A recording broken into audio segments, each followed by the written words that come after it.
गेल्या दीड महिन्यापासून म्हणजे संपूर्ण ऑगस्ट आणि आता सप्टेंबर सातत्याने दीड महिन्यापासून नांदेड जिल्ह्यामध्ये पाऊस सुरू आहे। अनेक तालुक्यांमध्ये म्हणजे सगळ्याच तालुक्यांमध्ये अतिवृष्टीची नोंद झाली आणि जिल्ह्यात एकही अशी नदी नाला नाही की ज्या नदी नाल्याला पूर आलेला नाही। त्यामुळे जे खरीप हंगामातील पिकं आहेत ना ती पूर्णपणे उद्ध्वस्त झालेली आहे। आता मी आहे एका सोयाबीनच्या शेतामध्ये, अर्धापूर तालुक्यातलं हे लिमगाव आहे। या परिसरात आपण पाहू शकता की अजूनही या शेतामध्ये पाणी आहे, त्यामुळे सोयाबीनचं जे आहे ते खूप मोठं नुकसान झालेलं आहे। याशिवाय खरीप हंगामातील सगळीच पिकं, मग ते कापूस असेल किंवा मूग उडीद अशी जी पिकं असतील त्या सगळ्या पिकांचं खूप मोठ्या प्रमाणामध्ये नुकसान झालेलं आहे। काही ठिकाणी पंचनामे झाले नाही प्रशासनाकडून, आणि जे काही नेते आहेत त्यांनी भेटी देखील दिल्या, शेतकऱ्यांच्या व्यथा त्यांनी ऐकून घेतलेल्या आहेत, मात्र अजून समाधानकारक निर्णय राज्य शासनाने घेतलेला नाही। काही शेतकरी बांधव माझ्यासोबत आहेत या बांधावरती, आपण त्यांच्याकडनं जाणून घेऊया।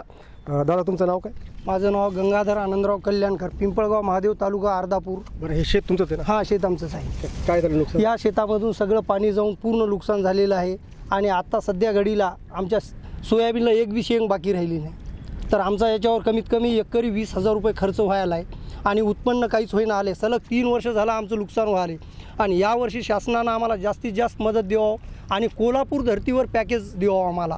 म्हणजे हेक्टरी साधारणतः समजा नुकसान जेव्हा होतो ना तर हेक्टरी किती पैसे भेटतात? हेक्टरी आम्हाला आतापर्यंत 8-9 हजाराच्या वरी कधी काही दिलं नाही। यावर्षी आम्हाला 50,000 रुपये हेक्टरी शासनानं द्यावं। बरं, मला सांगा की आपण इतक्या वर्षापासून मी पण पाहतो, पण इतका पाऊस कधी झालेला पाहिला? कधीच नाही, माझ्या लहानपणापासून तर नाही, आत्तापर्यंत कधीच झाला नाही एवढा पाऊस। आणि एवढं पावसानं नुकसान केलं की अक्षरशः गावामधले चारही बाजूच्या जमिनी गेल्या। नदी काठचं तर आमचं जवळपास वावरं खरडून गेले, जमिनी अशा इतीत खरडून गेल्या मातीसहित, एवढं नुकसान झाले। तालुक्यात काय एकंदरीत परिस्थिती किंवा जिल्ह्यात? पूर्ण तालुक्यातच आमचे मेंढा नाला म्हणून आहे, त्या मेंढा नाल्यावरची पूर्ण शेती आमची पूर्ण हे झालेली। शेलगावचा 4 वेळेस संपर्क तुटलेला, त्याच्यामुळं आमचं 2 आसना आणि उमा नदी मेंढा नाला या दोन्ही ठिकाणचा पूर्ण शिवार आमचा पाण्याखाली गेलेला आहे। आता जाता येते का नदीकाठी? आता पूर्ण पाणी आहे नदीकाठी, पिकं पूर्ण गेलेली आहेत, पिकं काहीच नाही। कोणकोणती प्रमुख पिकं होती?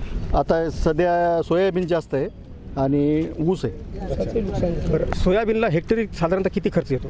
सोयाबीनला हेक्टरी जवळपास 20-22 हजार रुपये येतो। आणि आता मदत शासनाकडून काय मिळायला हवी आपल्याला? आता जवळपास आता 13,500च्या प्रमाणात येत होते, आता यावर्षी काही कमी केलेली आहे म्हणे मदत, 8,500 रुपये असं काहीतरी। आम्हाला जास्तीत जास्त कोल्हापूरच्या धर्तीवर आम्हाला म्हणतो की इतकी तुटपुंजी म्हणजे मदत जी शासनाकडून दिली जाणार आहे, समजा 8,500 भागल का शेतकऱ्याचं नुकसान भरपाई? लागणार नाही, कमीत कमी 50,000 रुपये तरी नुकसान भरपाई द्या पाहिजे हेक्टरी। बरं, आता पीक विम्याची काय परिस्थिती? पीक विम्याचे पैसे वगैरे मिळाले किंवा काय? पीक विम्याचे गेल्या वर्षी भेटलेच नाही, चालू मधले 25 मधले, आणि यावर्षी निकष बदल अजून। अच्छा, निकष पण बदलले का? हां, बदलले। त्यानुसार काय आहे, आता काय करावं लागणार आहे? ई पीक पाहणी करून लागली। पण आता विषय असा आहे की ई पीक पाहणीचा तुम्ही खूप चांगला मुद्दा काढला। आता शेतात पाणी हे म्हणतात की आता तिथं जे आपला नदीकाठचं जी शेत ना तिथं जाताच येत नाही, तर मग ते त्यांना ऑनलाईन कसं टाकता येणार फोटो वगैरे? टाकलेच नाही ना सर, ते मग ते तसेच राहून गेले ना, भरपूर लोकांचे राहून गेले बाकी पाहणी सर शिथिल करून टाकावं। ई पीक पाहणी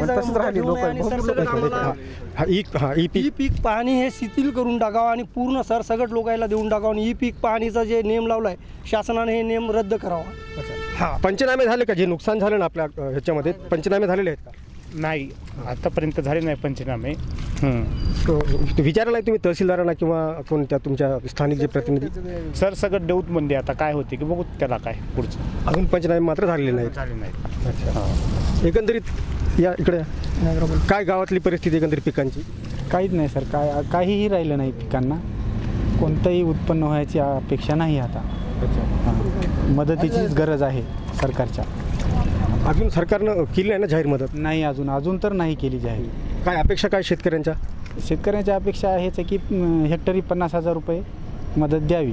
अच्छा, त्याच्यामध्ये म्हणजे भागेल का हेक्टरी साधारणतः 20-22 हजार रुपये खर्च? तर नाही, पण काहीतरी खर्च निघून जाईल त्याच्यात। आपण पाहतो की खूप मोठ्या प्रमाणामध्ये नांदेड जिल्ह्यात नुकसान झालेलं आहे. प्रशासनाने जी आकडेवारी दिली त्यानुसार जवळपास 7.5 लाख हेक्टरवरती पिकांचं नुकसान झालेलं आहे. आता ई पीक विम्याचा जो काही प्रश्न या शेतकऱ्यांनी मांडला की ते शिथिल करावं, कारण की अनेक ठिकाणी आत्ताही म्हणजे मराठवाड्यात अनेक ठिकाणं अशी असतील, नदीकाठची असतील, तिथं शेतामध्ये शेतकऱ्यांना जाताच येत नाही, इतकं पाणी आहे. तर मग ते फोटो काढून ते देणार कसं, असा शेतकऱ्यांचा प्रश्न आहे. आणि दुसरं म्हणजे आता हा जो मराठवाड्यातला जो प्रमुख जो मराठवाड्यातलं पीक आहे ते सोयाबीनचं आहे. आणि हे सोयाबीनचं पीक विकूनच शेतकरी जे दिवाळी साजरी करतात. त्यामुळे आता दिवाळीपूर्वी त्यांना मदत, तेही विशेष पॅकेज द्यावं अशी शेतकऱ्यांची मागणी. आणि त्यानुसार शेतकऱ्यांना शासनाने म्हणजे नुकसानीची दखल घ्यावी आणि लवकरात लवकर त्यांना चांगली मदत देऊन म्हणजे त्यांच्या ज्या अपेक्षा आहेत त्या पूर्ण कराव्यात आणि त्यांची दिवाळी गोळ करावी अशी शेतकऱ्यांची अपेक्षा आहे.